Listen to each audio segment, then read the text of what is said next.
This is an examination of the hidden human condition. This is the Hidden Killers Podcast with Tony Bruschi. We are joined today by psychologist Dr. John Delatorre. Excited to get your insight on all of the developments that we're dealing with in the trial of Lori Vallow Daybell. I should note that we recorded this conversation at a specific timestamp because there's going to be a lot of moving parts as these days continue to roll forward. The recording of this happened right before we got into closing arguments. So everything is being spoken on from that perspective. With that being said, first question I have for John in this conversation is, have you been at all surprised by the fact that the defense really did not do much defending when it came to be their turn? They defended against Cross, but at the end they said, we don't think you guys put up an adequate prosecution of this, so we're resting as well. I do, because while I think that they may have, there's definitely an argument to be made that Lori wasn't the one that actually had her hands on and actually committed the murders directly. Well, I think there's an argument to be made there. I think she's more than likely, at the very minimum, going to be found guilty of conspiracy. So I think the defense kind of missed an opportunity to maybe pin a little bit more on Alex a little bit, just because he's not around to, protect himself. So I am surprised that there wasn't anything really. I'm not surprised she didn't take the stand, but I am surprised that there wasn't more from the defense. I wasn't expecting her to take the stand. I think she'd be completely ripped apart, as I'm sure you do too, if they were to make that move. But to not do anything at all, are we risking at this point, with the fact that nothing was brought up, inadequate counsel? I mean, I think it is an adequate counsel. I think it's just a case that's nearly impossible to defend. But I mean, it could be brought up on appeals, I would suppose, or have they demonstrated that they've done really everything they can for this woman?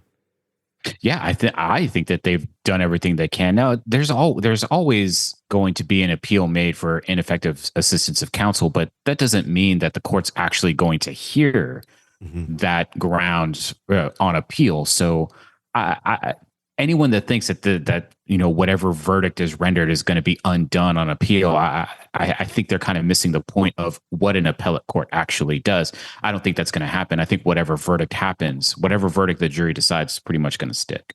Yeah, I would agree there. I want to get your insight into what we've been learning about. It kind of started out as a joke when it was released more than a year ago. The love letters, the love texts, technically, between Chad Daybell and Lori Vallow, playing the characters of John and Elana and some other names that they created in there, of this love affair that they're having. It turns out a lot of those storylines very much actually went along with reality. They coincided with it in many ways, shapes, and forms. And there's even more to these stories that we don't have the full text of, but they were talking about them in court the last couple of days, some of the excerpts being read. What is your take on this, where there's almost this dual storyline that Chad had been writing to her, seemingly far beyond just those initial texts, that go along with the story of what they're doing, but with different names and slightly different characters, but all very much the same sort of thing? I think, I think some people might think this was some kind of coded messaging that they gave to each other, right? That they can just easily, say, well, whatever we talk about in here is just simply a fantasy, right? It's not real. I'm not really John. You're not really Elana. We're not really those things. But I do think that I can see an argument to be made about it being coded messages between the two of them. I think it's just more that they were just so weird with each other, that they did just weird things, and that they were interested in weird things and tried to fulfill all of their weirdness as much as they could. I don't know. It was pretty graphic, some of the stuff that they had been discussing, but I mean, that's the relationship that they were in, and none of us would be making any statements if the children and Chad's first wife hadn't been found dead.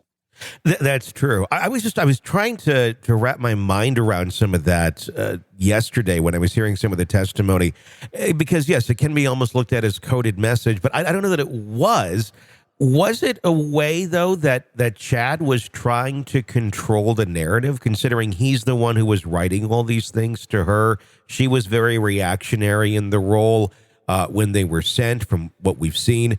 I mean, is this part of the? I mean, I would almost think that could have been used somewhat in an argument of a defense that, look, he's been writing her these things. There was kind of a cultish atmosphere, kind of mind control going on. Look at these letters as he was writing them, and then look how things kind of came true.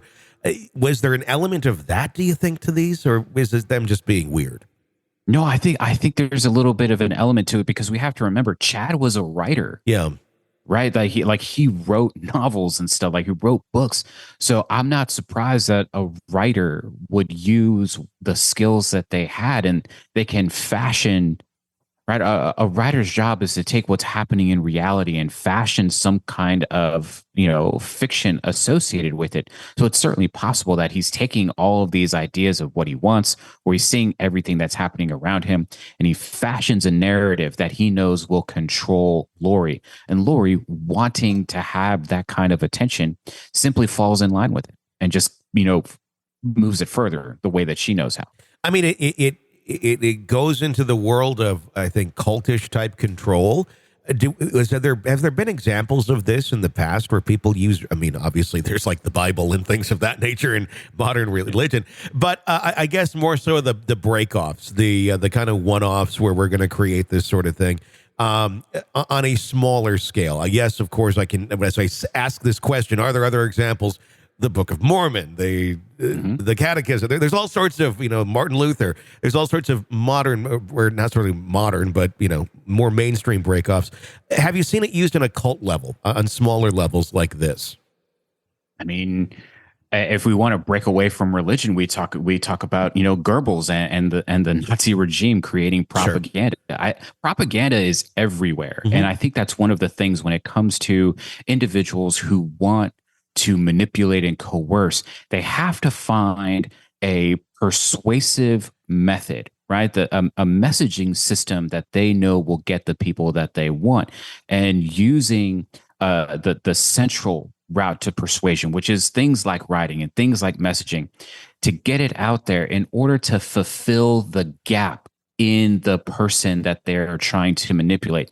Now, sometimes it's written down, sometimes it's an oral history, sometimes it really just kind of depends. And individuals who are good at this, or who are good at manipulating people, don't just do it one way. They do it all different kinds of ways, right? They find that thing. And sometimes it helps to have it written down, because then the person can take it with them and have it with them as if it's a leash that the cult leader can use to have a reign on the person that they are trying to coerce.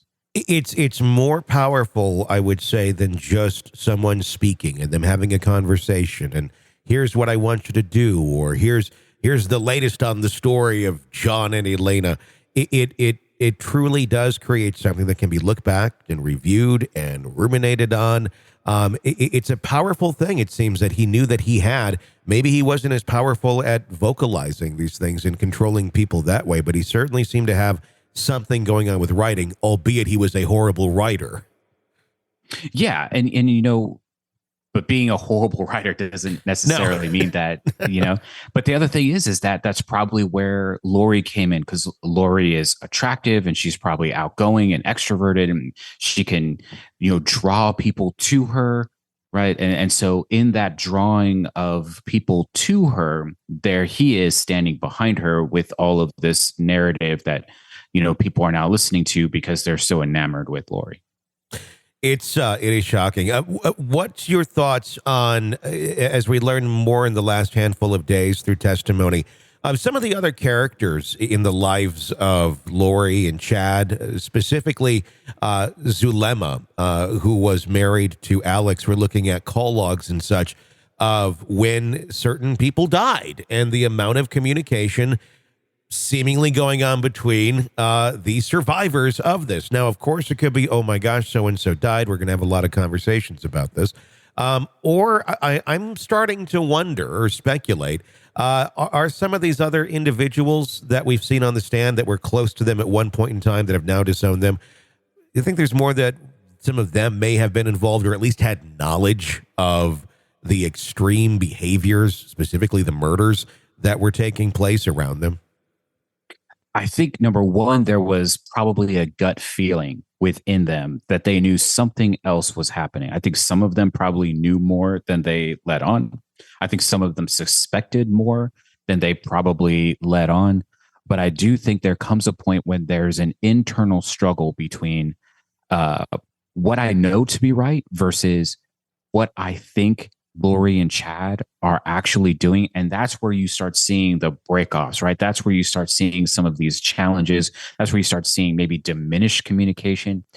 Or if Lori and Chad need these individuals to perform some kind of action, they have to keep them there. So that's when you overwhelm them with communication, right? Mm-hmm. You feel them breaking away, then you got to, snag them back. But I think there was always something underneath, something that they could always feel wasn't quite right with Lori and Chad. And they really struggle with this the whole time. Was that part of the allure of Lori and Chad? The fact that there's kind of this religious undertone about them. I mean, propaganda, as you described it earlier, actually describes it better than religion, because that's what Chad was doing, was doling out propaganda that he created. But is there something about their mystery, their strange behaviors to others, that I think even anybody who also exhibits strange behaviors would be able to look at and say, this is bizarre? Was it that allure, that mystery, that maybe they do know something we don't know, that helped keep some of these people with them for such a long period of time as they carried out their bad acts?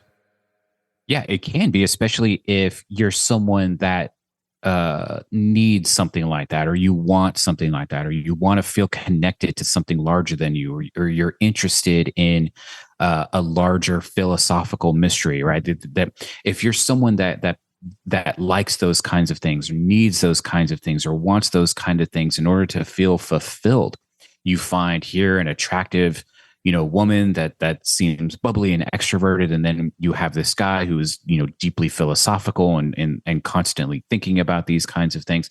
Yeah, if you're missing something in your life, and these two individuals can provide that for you, yeah, absolutely, it can be very tempting. What do you think is going through the mind of Lori Vallow right now as she sits in that cell and we await closing arguments and then going to the jury? If I had to guess, I think she's still stuck in a delusional world in which she's done everything right, and no one believes her, and no one understands her motives. Still very much who she was going into this, the same person coming out. Yeah, I think so.